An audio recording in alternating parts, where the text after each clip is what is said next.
औज़ुबिल्लाहिमिनश्शैतानिर्रजीम बिस्मिल्लाहिर्रहमानिर्रहीम। शुरू अल्लाह के नाम से जो बड़ा मेहरबान नहायत रहम वाला है। पाक है वो ज़ात जिसके कब्ज़े में ये पूरी कायनात है और कायनात का एक एक ज़र्रा उसके हुक्म की ताबेदारी करता है। तो प्यारे बच्चों, आप लोग कैसे हैं? मेरे जो वीडियो लेक्चर्स हैं ये एक तरह के नोट्स ही होते हैं जो वीडियोस की सूरत में यूट्यूब पर लोड कर दिए जाते हैं। तो आज के लेक्चर के अंदर मैट्रिसेस एंड डिटर्मिनेंट्स, कालब और मक्ता से मुतल्लक एक जो लेक्चर लेकर आ रहा हूँ, ये एक तरह का रिव्यू एक्सरसाइज से मुतल्लक लेक्चर है, लेकिन जो रिव्यू आपकी बुक में दे दी गई है उससे बिल्कुल मुख्तलिफ है, इसलिए आपने इसको बहुत अच्छी तरह करना है।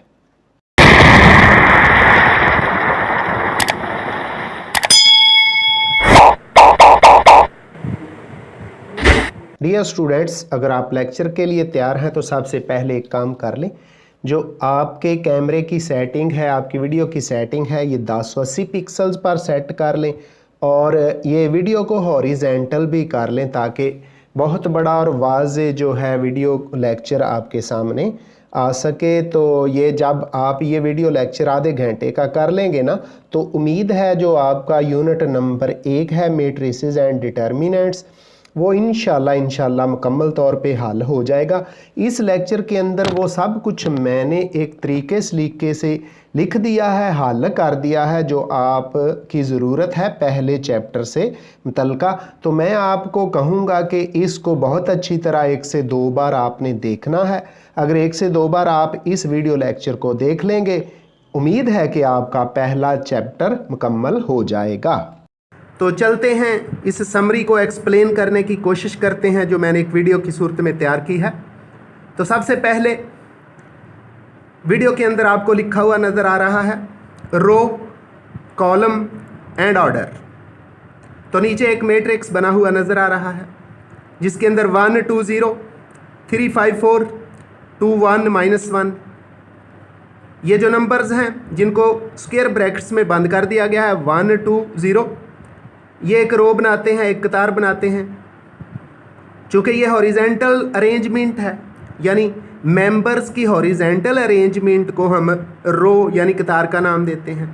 तो 1 2 0 हॉरिजेंटल अरेंजमेंट में, इसलिए इसको रो का नाम देंगे। ये एक रो हो गई। नीचे 3 5 4 दूसरी रो हो गई। 2 1 -1 तीसरी यानी थर्ड रो हो गई है। इसको हमने डिनोट कर दिया R1 R2 और R3 से, यानी रो नंबर 1, रो नंबर 2 और रो नंबर 3। तो इस तरह हमें इस मैट्रिक्स के अंदर नंबर ऑफ रोज का भी पता चल गया कितनी है, और फिर रोज होती क्या हैं, यानी arrangement of members or elements in a horizontal way is called row. और रोज को कैसे हमने कंसीडर करना है एक मैट्रिक्स के अंदर वो भी पता चल गया। यानी पहली हॉरिजेंटल जो अरेंजमेंट है रो 1 होगी, दूसरी हॉरिजेंटल अरेंजमेंट रो 2 होगी और तीसरी रो 3 होगी। तो हम किसी भी मैट्रिक्स के अंदर नंबर ऑफ रोज को m से ज़ाहिर करते हैं, m से रिप्रेजेंट करते हैं। इसलिए इस मैट्रिक्स के अंदर नंबर ऑफ रोज यानी m से डिनोट किया जाता है और ये नंबर ऑफ रोज 3 हैं, 3 हैं। ये आइंदा चल के हमारे काम आने वाली हैं, याद रखिएगा। नीचे एक और मैट्रिक्स शो कर दिया गया है, उसमें लिखा हुआ है नीचे की तरफ कॉलम की तरफ फ्रॉम टॉप टू बॉटम, ऊपर से नीचे की तरफ ग्रुप की सूरत में जो आप केमिस्ट्री में पढ़ते हैं 1 3 2, और नीचे लिख दिया C1 mean first column, 2 0 5 C2 second column, 4 4 1 C3 third column. तो कॉलम की डेफिनेशन सुन लें। The arrangement of members or elements in a vertical from top to bottom और bottom to top is called column.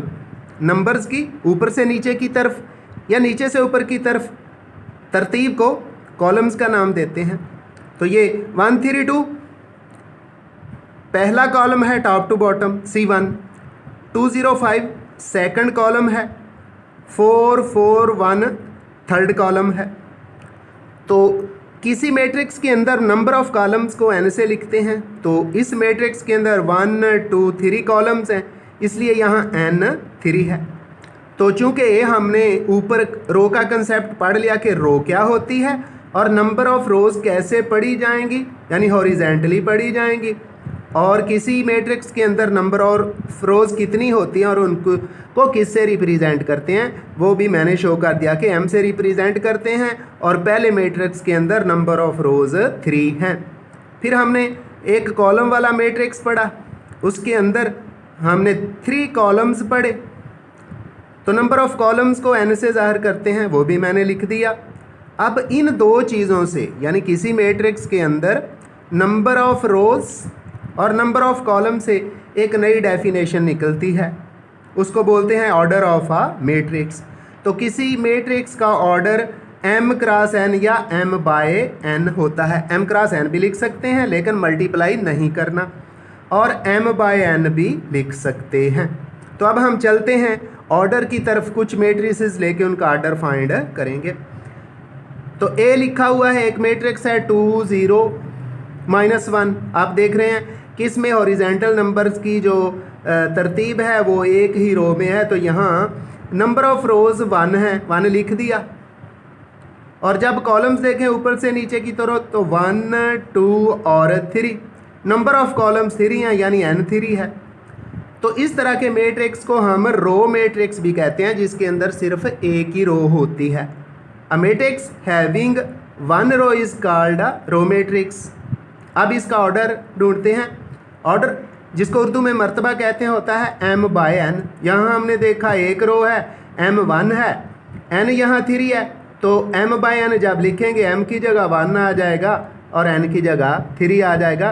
तो इस matrix A का order 1 bye 3 है। हम एक और मैट्रिक्स लेते हैं जिसके अंदर वर्टिकली ऊपर से नीचे की तरफ एक कॉलम की सूरत में, ये जो मैट्रिक्स B आपको नज़र आ रहा है वीडियो के अंदर 5 3 2, इसमें एक ही कॉलम है, तो इसको कॉलम मैट्रिक्स भी कहते हैं। अ matrix having only 1 column is called a column matrix. इसमें नंबर ऑफ रोज, तो नंबर ऑफ कॉलम्स को n से लिखते हैं, इसका मतलब है n एक हो गया है। अब नंबर ऑफ रोज देखते हैं 1 2 और 3, इसमें नंबर ऑफ रोज 3 है, यानी m3 है। जब इसका ऑर्डर लिखेंगे तो m बाय n लिखेंगे तो 3 बाय 1 हो जाता है, जो कि लिख दिया गया है। अब एक और मैट्रिक्स आपके सामने है C, उसमें 0 -1 2 3 0 और 7 लिखा गया है। इसमें हमें नंबर ऑफ रोज जो नज़र आ रही हैं 0 -1 1 2 3 2 और 0 7 3, तो इसमें 3 रोज़ हैं, यानी 3 रोज़ हैं। तो यहाँ m की वैल्यू 3 है, m हमने 3 लिख दिया। और कॉलम्स देखें तो 1 और 2 कॉलम्स हैं, यानी from top to bottom n2 लिख दिया। तो इस तरह इसका ऑर्डर बनता है m बाय n, यानी m3 है और n2 है, तो 3 बाय 2 ऑर्डर इसका बनता है। एक और एग्जांपल लेते हैं राइट हैंड साइड के। D है मैट्रिक्स आपको एक दे दिया गया जिसमें 2 -2 1 है, 5 7 14 है। इसके अंदर हमें 2 रोज़ नज़र आ रही हैं, तो m 2 है, कॉलम्स 1 2 और 3 हैं, 3 कॉलम हैं, तो n 3 है। ऑर्डर जब लिखेंगे तो m बाय n होगा, m की जगह 2 पुट कर देंगे, n की जगह 3, तो इसका ऑर्डर D का ऑर्डर बन जाएगा 2 बाय 3। तो इस तरह हमने इस के अंदर हमने नंबर ऑफ रोज कैसे फाइंड करते हैं, नंबर ऑफ कॉलम्स कैसे फाइंड करते हैं वो भी फाइंड कर लिया, रो क्या होती है, कॉलम क्या होता है और फिर ऑर्डर क्या होता है वो भी मालूम कर लिया है, और मुख्तलिफ एग्जाम्पल से इसकी एक्सप्लेनेशन भी कर दी है। अब हम चलते हैं अगले टॉपिक की तरफ, जिसको मैंने नंबर 2 का नाम दे दिया गया है। उसके अंदर है एडिशन, के मैट्रिसेस की एडिशन क्या है। तो सुन ले, 2 और more than 2 matrices are added or subtracted. कब, यानी 2 या 2 से ज़्यादा मैट्रिसेस को हम जमा करते सकते हैं या सब्ट्रैक्ट कर सकते हैं अगर उनका ऑर्डर सेम हो। ऑर्डर सेम होने का मतलब है उनके अंदर नंबर ऑफ रोज और number of columns, number of रोज के इक्वल हों और number of columns number of columns के इक्वल हों, तो हम उनको ऐड कर सकते हैं। तो नीचे 2 आपको मैट्रिसेस नज़र आ रहे हैं A और B, और A और B को हमने ऐड किया है। A की एंट्रीज हैं 2 3 0 1 0 6, यानी इसमें 2 रोज़ हैं और 3 कॉलम्स हैं। जो मैट्रिक्स B इसमें ऐड हो रहा है उसमें भी 2 रोज हैं और 3 कॉलम है। इसका मतलब है ये दोनों मैट्रिसेस ए और बी एडेबल हैं, यानी इनको ऐड किया जा सकता है। तो ऐड करते हैं, 2 में -2 ऐड करेंगे, 3 में 3 ऐड करेंगे। इसको कहते हैं कॉरेस्पॉन्डिंग एंट्रीज को ऐड करना। 0 में 4, 1 में 1, 0 में 2 और 6 में 3 ऐड होगा, हमने कर दिया। 2 में से 2 माइनस करें तो 0 आ जाता है। 3 और 3 6 होता है। 0 + 4 4 आ जाता है। 1 + 1 2 हो जाता है। 0 + 2 2 आ जाता है और 6 + 3 9 हो जाता है। इस तरह दो मैट्रिसेस ए और बी की हमने एडिशन फाइंड कर लिया और यही इसका आंसर है। अब हम एडिशन और सब्ट्रैक्शन के बाद मल्टीप्लिकेशन की तरफ चलते हैं कि 2 या 2 से ज़्यादा मैट्रिसेस को मल्टीप्लाई कैसे किया जा सकता है। तो 2 or more than 2 matrices can be multiplied if number of columns in first matrix is equal to number of rows in second matrix। 2 matrices हो, एक को पहले हम लिखते हैं और दूसरे को बाद में। अगर पहले के अंदर नंबर ऑफ कॉलम्स और दूसरे नंबर ऑफ कॉलम मतलब n और सेकंड मैट्रिक्स के अंदर नंबर ऑफ रोज यानी m इक्वल हो तो उनकी मल्टीप्लिकेशन पॉसिबल होती है। तो एग्जांपल के तौर पे हम एक मैट्रिक्स को मल्टीप्लाई करते हैं। 1 2 3 फर्स्ट रो है, 4 5 6 सेकंड रो है और जिससे ये मल्टीप्लाई हो रहा है b के साथ, उसमें 1 2 फर्स्ट रो, 3 4 सेकंड रो, -1 और 1 थर्ड रो है। तो मल्टीप्लाई करते हैं, तरीका है पहले फर्स्ट रो को दोनों कॉलम से मल्टीप्लाई करेंगे तो 1 से मल्टीप्लाई होगा, 1 आ जाएगा। 2 जो है 3 से, यानी ये है हेड एंड टेल रूल, यानी टेल से मल्टीप्लाई होगी हेड से, और अगर कोई दरमियान में मेंबर हुआ तो वो दरमियान वाले से मल्टीप्लाई होगा। जैसे 1 से मल्टीप्लाई होगा, 2 दरमियान वाला, इधर दरमियान वाला 3 है, 3 से मल्टीप्लाई होगा, और हेड पे 3 है और इधर हेड पे -1 है, ये आपस में मल्टीप्लाई हो जाएंगे। जब मल्टीप्लाई किया 1 1 दा 1 आ गया, 2 3 दा 6 आ गया और 3 को -1 से मल्टीप्लाई करें तो -3। फिर यही रो सेकंड कॉलम से मल्टीप्लाई होगी, 1 2 दा 2, 2 4 दा 8 और 3 को 1 से मल्टीप्लाई करें तो 3 आ जाता है, ये हो गया। फिर इसी तरह दूसरी रो को भी मल्टीप्लाई करेंगे, 4 आ जाएगा, 15 आ जाएगा और फिर -6 आ जाएगा, आ गया। फिर इसी सेकंड रो को सेकंड कॉलम से मल्टीप्लाई करेंगे, 4 2 दा 8, 4 5 दा 20 और 6 1 दा 6 आ गया। अब हम इनको ऐड करते हैं, 1 + 6 7, 7 में से 3 माइनस करें तो 4 आ गया। 2 + 8 10 होता है, 10 में 3 ऐड करें 13 आ गया। 4 + 15 19 होता है, 19 में से 6 माइनस करें तो 13 आ जाता है। आ गया 8 + 20 + 6 8 और 20 28 होते हैं, 28 में जब 6 ऐड करेंगे तो ये 34 आ जाता है। इस तरह ए बी की जो मल्टीप्लिकेशन है हमारे पास 4 13 और 34 आ जाती है। अब हम मैट्रिसेस से मुतल्लिका एक दो और अहम टॉपिक की तरफ चलते हैं जिसके अंदर है एडजॉइंट। तो एडजॉइंट क्या है, एक एग्जांपल दे दी गई है, लेकिन इसके लिए 9th के लेवल तक शर्त है कि हम उस मैट्रिक्स का एडजॉइंट फाइंड करते हैं जिसका ऑर्डर 2 by 2 हो, यानी उसमें नंबर ऑफ रोज 2 हो और नंबर ऑफ कॉलम्स भी 2 हो। तो हमें एक मैट्रिक्स ए मैंने शो किया है ABCD जिसके अंदर नंबर ऑफ रोज 2 हैं और नंबर ऑफ कॉलम्स भी 2 हैं। तो अब इसका एडजॉइंट फाइंड करने के लिए मैंने कुछ निशान भी लगा दिया है। ए से डी की तरफ एक एरो जा रहा है, इसका मतलब ये है कि ए और डी की पोजीशन चेंज कर देनी है आपस में। ए डी की जगह चला जाएगा और डी ए की जगह आ जाएगा, ये हमने कर दिया सामने नजर। और ए के साथ लिखना है एडजॉइंट, मुकम्मल नहीं लिखना, ADJ लिख देना है।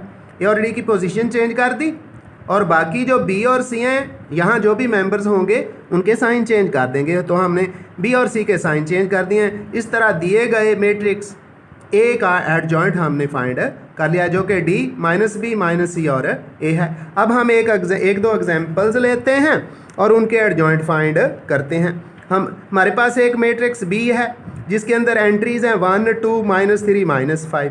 अब हम इसका B का एडजॉइंट लेते हैं, एडजॉइंट ले लिया तो 1 और -5 की जगह चेंज कर देंगे। हमने जगह चेंज की तो -5 आ गया 1 की जगह और 1 शिफ्ट हो गया -5 की जगह, ये कर दिया हमने। इसके बाद 2 और जो -3 था इनके साइन चेंज करने हैं, 2 प्लस का था हमने माइनस कर दिया और 3 माइनस का था हमने प्लस लिख दिया। इस तरह बी का हमारे पास एडजॉइंट आ गया है। एक और मैट्रिक्स लेते हैं, सी है। सी के अंदर जो हमें एंट्रीज दे दी गई हैं -2, 6, 3 और -9 है। हम इनका एडजॉइंट लेते हैं तो -2 और -9 की पोजीशन हमने चेंज कर दी। -9 -2 की जगह आ गया और -2 उसकी जगह चला गया है। वीडियो में नज़र भी आ रहा है। जो बी और सी की जगह एंट्रीज थी यानी 6 और 3, उनके हमने साइन चेंज कर दिए। इस तरह हो गया है -6 और -3 और यही सी का एडजॉइंट है। अब हम 5वें पॉइंट की तरफ चलते हैं। इस चैप्टर के मैंने 6 पॉइंट बना रखे हैं, 5वां पॉइंट आ गया है। लिखा हुआ है डिटर्मिनेंट फाइंड करना। एक बात, फिर जब डिटर्मिनेंट फाइंड कर लेंगे तो उसके अंदर देखना कि कोई मैट्रिक्स सिंगुलर है या नॉन सिंगुलर है। तो पहले सुन लें, अगर डिटर्मिनेंट फाइंड करें, जिसका एक तरीका है और बताया भी जाएगा। अगर तो डिटर्मिनेंट की वैल्यू हमारे पास 0 आ जाती है, then the given matrix is a singular matrix. कि अगर दिए गए मैट्रिक्स की वैल्यू 0 निकलती है, डिटर्मिनेंट फाइंड करते हैं 0 आ जाता है, तो वो मैट्रिक्स सिंगुलर मैट्रिक्स होता है। और अगर उसको हल करते हैं, आंसर 0 नहीं आता, यानी डिटर्मिनेंट लेते हैं किसी भी मैट्रिक्स का, आंसर 0 नहीं आता, कोई और नंबर आ जाता है, चाहे वो प्लस वाला हो या माइनस वाला हो, नॉन ज़ीरो हो, तो फिर ऐसे मैट्रिक्स को नॉन सिंगुलर मैट्रिक्स कहते हैं। आए एग्जाम्पल से हल करने की कोशिश करते हैं। हमें एक मैट्रिक्स बी दे दिया गया है 1 3 2 -2। इसका हमने डिटर्मिनेंट ले लिया। डिटर्मिनेंट 2 तरीक़ों से लिखते हैं। आप DET det बी लिख लें या बी के गिर्द 2 बार डाल दें, वो भी डिटर्मिनेंट है। दोनों तरफ डालेंगे। जब तक आप किसी मैट्रिक्स का डिटर्मिनेंट नहीं लेते, उसको ओपन करना, उसको खोलना, उसको हल करना मुमकिन नहीं होता। अमूमन स्टूडेंट पेपर में ऐसा कर देते हैं, लेकिन उनको अगर सब एग्जामिनर चाहे तो कोई नंबर दे दे और चाहे तो क्रॉस लगा दे और 0 नंबर अवार्ड कर दे, ये उसकी मर्ज़ी होती है। अमूमन अगर कोई स्टूडेंट डिटर्मिनेंट नहीं लेता लेकिन उसको सॉल्व कर देता है तो 2 में से उसको 1 नंबर दे देते हैं। तो हमने डिटर्मिनेंट ले लिया। उसके बाद फर्स्ट मेंबर आखिरी मेंबर से मल्टीप्लाई होगा, फिर माइनस का साइन आएगा और थर्ड मेंबर जो है सेकंड मेंबर जो है वो थर्ड से मल्टीप्लाई होगा। तो बी का डिटर्मिनेंट ले लिया। 1 फर्स्ट मेंबर है, आखिरी मेंबर -2 है, इनको मल्टीप्लाई कर दिया, फिर माइनस का साइन आया जो कि फार्मूले के मुताबिक। फार्मूला हमारा है AD - BC। ये ए की तरफ देखें तो AD - BC और इसको डिटर्मिनेंट में चेंज करते हुए 1 -2 से मल्टीप्लाई हो गया, उसके बाद माइनस का साइन, फिर 3 × 2 कर दिया। जब 1 -2 से मल्टीप्लाई होता है तो -2 आ जाता है और फिर आगे माइनस है, 3 × 2 6 हो जाता है, माइनस का 6, माइनस के 2 और माइनस के 6 -8 हो जाते हैं। तो -8 एक नॉन ज़ीरो नंबर है, इसलिए ये मैट्रिक्स कैसा होगा, ये नॉन सिंगुलर मैट्रिक्स होगा, यानी बी एक नॉन सिंगुलर मैट्रिक्स है। आगे एक और एग्जांपल को सॉल्व करते हैं। एक मैट्रिक्स डी दे दिया गया है जिसकी एंट्रीज हैं 5 -10 -2 और 4। सबसे पहले डी को डेट में चेंज करते हैं, डेट में चेंज कर दिया, फिर 5 4 से मल्टीप्लाई होगा, कर दिया, माइनस का साइन आएगा, -10 -2 से मल्टीप्लाई होगा, कर दिया। जब 5 को 4 से मल्टीप्लाई करते हैं तो 20 आता है और आगे 3 दफ़ा माइनस है, माइनस माइनस माइनस। जब ऑड टाइम माइनस मल्टीप्लाई हो तो माइनस रह जाता है, माइनस आता है, तो 3 दफ़ा का मतलब है माइनस रह जाएगा और 10 to the 20 आ गया। 20 में से 20 माइनस करें तो आंसर 0 आ जाता है। चूँकि डी को हमने डी का डेट फाइंड किया तो उसकी वैल्यू 0 निकलती है, इसलिए हम कह सकते हैं कि D is a non singular matrix.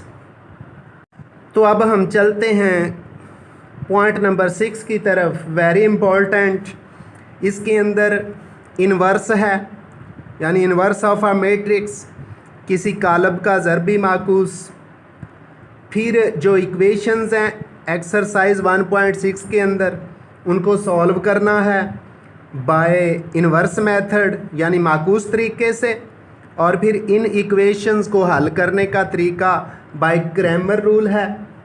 तो इन्वर्स कैसे फाइंड करते हैं, वो देखा जाएगा।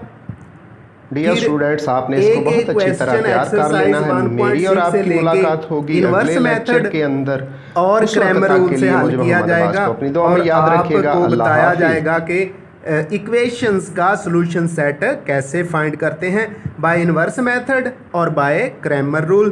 तो एडजॉइंट कैसे फाइंड करते हैं ये हम पीछे कर चुके।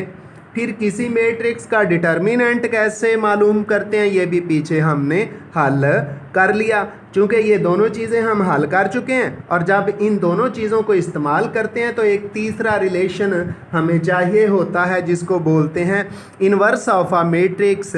किसी दिए गए कालब का ज़रबी माकूस कैसे मालूम करते हैं। आए चलते हैं छठे पॉइंट की तरफ। लेकिन इससे पहले आपसे रिक्वेस्ट है कि अगर आप मेरे चैनल पर नए हैं तो चैनल को सब्सक्राइब ज़रूर करें और बेल आइकन भी क्लिक कर दें ताकि आने वाली हर नई वीडियो का नोटिफिकेशन आपको मिल सके। लाइक भी किया करें और शेयर भी किया करें ताकि आपके साथ साथ बाकी स्टूडेंट्स का भी फ़ायदा हो सके। तो चलते हैं पॉइंट नंबर 6 की तरफ। पॉइंट नंबर 6 के अंदर हमें एक मैट्रिक्स ए दे दिया गया है 1 2 4 6। हमने इसका ए इनवर्स यानी मल्टीप्लिकेटिव इनवर्स फाइंड करना है, ज़रबी माकूस फाइंड करना है। इसका फार्मूला है कि A inverse is equal to adjoint of A over A determinant. यानी दो चीज़ें फाइंड करनी हैं। ये दोनों चीज़ें पहले कैसे फाइंड करनी है हम मालूम कर चुके। तो सबसे पहले हम इसका ए का एडजॉइंट फाइंड करते हैं, एडजॉइंट ऑफ ए। तो एडजॉइंट के अंदर 1 और 6 की पोजीशन चेंज कर दी जाएगी। हमने 6 को 1 की जगह लिख दिया और 1 को 6 की जगह। 2 और 4 के साइन चेंज कर दिएंगे। ये दोनों नंबर्स प्लस के हैं, हमने इनके साथ माइनस लगा दिया। इस तरह ए का एडजॉइंट हमारे पास जो आया है 6 - 2 -4 और 1 है। अब हम दिए गए मैट्रिक्स ए का डिटर्मिनेंट मालूम करते हैं। तो ए का डिटर्मिनेंट लिया, दूसरी तरफ जो भी नंबर्स थे उनका हमने डिटर्मिनेंट ले लिया। ये जो एरो हैं, तीर हैं, ये शो कर रहे हैं, ज़ाहिर कर रहे हैं कि किस नंबर को किस से मल्टीप्लाई करना है। पहला नंबर यानी 1 6 से मल्टीप्लाई होगा और दूसरा नंबर जो 2 है वो 4 से मल्टीप्लाई होगा और दोनों के दरमियान माइनस का साइन आ जाएगा। तो 1 × 6 हमने लिख दिया। दोनों तरफ का डिटर्मिनेंट लेना पहले बहुत ज़रूरी है, वो हम ले चुके। तो डिटर्मिनेंट लेने के बाद AD - BC वाला फार्मूला लगाएंगे, यानी पहला मेंबर आखिरी से मल्टीप्लाई होगा और सेकंड मेंबर थर्ड से मल्टीप्लाई होगा। 1 को 6 से मल्टीप्लाई कर दिया और 2 को 4 से कर दिया। 1 6 6 ही आ जाता है। जब 2 को 4 से मल्टीप्लाई करते हैं तो 8 आता है और माइनस फार्मूले वाला मौजूद है। 6 - 8 माइनस के 2 आ गए। ये एक नॉन सिंगुलर मैट्रिक्स है, इसलिए इसका इन्वर्स पॉसिबल है। सिंगुलर मैट्रिक्स का इन्वर्स पॉसिबल नहीं होता। तो इन्वर्स का फार्मूला ऊपर लिख चुके, एडजॉइंट ओवर ए का डिटर्मिनेंट। हमने एडजॉइंट लिख दिया 6 - 2 -4 और 1। नीचे हमारे पास डिटर्मिनेंट -2 आया था, वो हमने नीचे लिख दिया। आगे हमने -2 को अंदर डिवाइड कर दिया। जब -2 6 को डिवाइड करेगा तो -3 आ जाता है। जब -2 -2 को डिवाइड करेगा तो 1 आ जाता है। जब -2 -4 को डिवाइड करता है तो 2 आ जाता है और जब -2 1 को डिवाइड करता है तो -1/2 आ जाता है। और यही हमारा दिए गए मैट्रिक्स ए का इन्वर्स है। अब हम इसी इन्वर्स को इस्तेमाल करेंगे और क्रैमर और इन्वर्स मेथड से एक्सरसाइज 1.6 का एक क्वेश्चन करेंगे जो कि आपके लिए सैम्पल होगा कि आपने एक्सरसाइज 1.6 के क्वेश्चन इन्वर्स मेथड से कैसे हल करने हैं। ये एक्सरसाइज बहुत अहम है, हर इम्तहान किसी भी बोर्ड का हो, इस एक्सरसाइज से एक सवाल इम्तहान में लाजमी होता है। इसलिए ये दोनों मेथड बहुत अच्छी तरह कीजिएगा, बार बार देखिएगा ताकि आपको जहन नशीन हो जाए और आपके लिए इन सवालों को हल करना आसान हो जाए। तो चलते हैं, हमने एक सवाल सेलेक्ट किया है 2x + y = 3 और 6x + 5y = 1। इसको हमने हल करना है इन्वर्स मेथड से। तो हमने इन इक्वेशंस को मैट्रिसेस की फॉर्म में लिख लिया। जो x और y के कोफिशिएंट हैं वो एक मैट्रिक्स A देते हैं। तो 2 है, 1 है, जिसका कोफिशिएंट नज़र नहीं आ रहा वो y है, वो 1 होता है, लिख दिया। फिर 6 है और 5 है, फिर x लिखा, ये x और y का मैट्रिक्स होता है, फिर b लिखा, इक्वेशंस के राइट साइड पे जो नंबर होते हैं वो मैट्रिक्स b बनाते हैं। ये करने के बाद सबसे पहले जिस चीज़ की हमें ज़रूरत है वो है मैट्रिक्स A का डिटर्मिनेंट फाइंड करना, ताकि पता चल जाए कि A डिटर्मिनेंट सिंगुलर है या नॉन सिंगुलर है। अगर सिंगुलर हुआ तो सॉल्यूशन सेट पॉसिबल नहीं होगा। तो चलते हैं, A का डिटर्मिनेंट लिया, 2 5 से मल्टीप्लाई होगा और 1 6 से, 2 5 दा 10 हो जाएगा और -1 6 दा 1, 10 में से 6 माइनस करें तो हमारे पास 4 आ जाता है। ये आ गया। अब एडजॉइंट फाइंड करते हैं। एडजॉइंट तो फार्मूला है x is equal to A inverse B। A inverse क्या होता है, अभी अभी पीछे किया हमने, adjoint of A over A का डिटर्मिनेंट मल्टीप्लाइड बाय B। तो जब ये लिखा तो ऊपर एडजॉइंट लिखा हमने, इसका बन गया जी 2 और 5 की जगह चेंज हो गई, -1 जो है -1 हो गया और 6 -6 मल्टीप्लाइड बाय B 3 और 1 है, ओवर में 4 है। ये डिटर्मिनेंट की वैल्यू थी। अब हमने रो को कॉलम से मल्टीप्लाई किया, 5 3 से मल्टीप्लाई होगा 15 आ जाएगा, -1 1 से मल्टीप्लाई होगा -1 आ गया, -6 3 से मल्टीप्लाई होगा तो -18 और 2 1 से तो +2 आ गया, ओवर में 4 आ गया, 15 -1 14 ओवर 4 और -18 +2 -16 ओवर 4 आ गया। अब हम क्या करते हैं कि इनको सिंप्लीफाई करते हैं। 14 को 4 से डिवाइड किया तो कैंसिल करेंगे तो 7 ओवर 2 आ जाता है, और आगे 16 को 4 से -16 को 4 पे डिवाइड करेंगे तो -4 आ जाता है। x की वैल्यू यहाँ से हमारे पास 7/2 आई है, जबकि y की वैल्यू हमारे पास -4 आई है। इस तरह इन इक्वेशंस का सॉल्यूशन सेट हमारे पास 7/2 और -4 आया है। जब इसको चेक करेंगे x और y की ये वैल्यू किसी भी इक्वेशन में पुट करेंगे तो दोनों साइडें बराबर आ जाती हैं। इस तरह हमारा आंसर दुरुस्त है जी। अब हमने सेलेक्ट किया है एक और क्वेश्चन इसी एक्सरसाइज 1.6 से, और इसको क्रैमर रूल से हल करते हैं। इक्वेशंस हैं हमारे पास 3x - 2y = -6, 5x - 2y = -10। हमने इन इक्वेशंस को मैट्रिसेस की फॉर्म में लिखा। चूँकि ये क्रैमर रूल है, मैट्रिक्स ए तो x और y के कोफिशिएंट ही होंगे, लेकिन बाकी मेथड चेंज हो जाता है। पहले हम ax लिखते हैं, x के मेंबर्स की जगह हम b वाले मेंबर्स लिखते हैं, लिख दिए, और y के मेंबर बाद में उसी तरह आ गए। फिर ay मैट्रिक्स बनाना है। ay के अंदर x के मेंबर्स, x के कोफिशिएंट उसी तरह आते हैं, और y के कोफिशिएंट्स की जगह b वाले मेंबर्स यानी -6 और 10 आ गए। अब हमने तीनों मैट्रिसेस के डिटर्मिनेंट्स फाइंड करने हैं ad - b वाले फार्मूले से। पहले a का डिटर्मिनेंट फाइंड करेंगे ताकि पता चल जाए कि सॉल्यूशन सेट भी पॉसिबल है या नहीं है। अगर a डिटर्मिनेंट की वैल्यू 0 होगी तो सॉल्यूशन सेट पॉसिबल नहीं होगा, और अगर a डिटर्मिनेंट 0 के अलावा कोई और नंबर आ गया तो सॉल्यूशन सेट पॉसिबल होगा। तो हमने a का डिटर्मिनेंट बनाया, 3 को -2 से मल्टीप्लाई किया, माइनस फार्मूले का, -2 को 5 से मल्टीप्लाई किया, और इस तरह -6 और +10 आ गए, यानी -+2 5 दा 10। तो -6 +10 है, 4 हमारे पास आ गया। a डिटर्मिनेंट की वैल्यू 4 है जो कि नॉन ज़ीरो है, इसलिए इसका सॉल्यूशन सेट मुमकिन है। अब हम x का डिटर्मिनेंट फाइंड करते हैं। तो x का डिटर्मिनेंट बनाया, -6 -2 से मल्टीप्लाई होगा, आगे माइनस का साइन आएगा, और -2 -10 से मल्टीप्लाई होगा।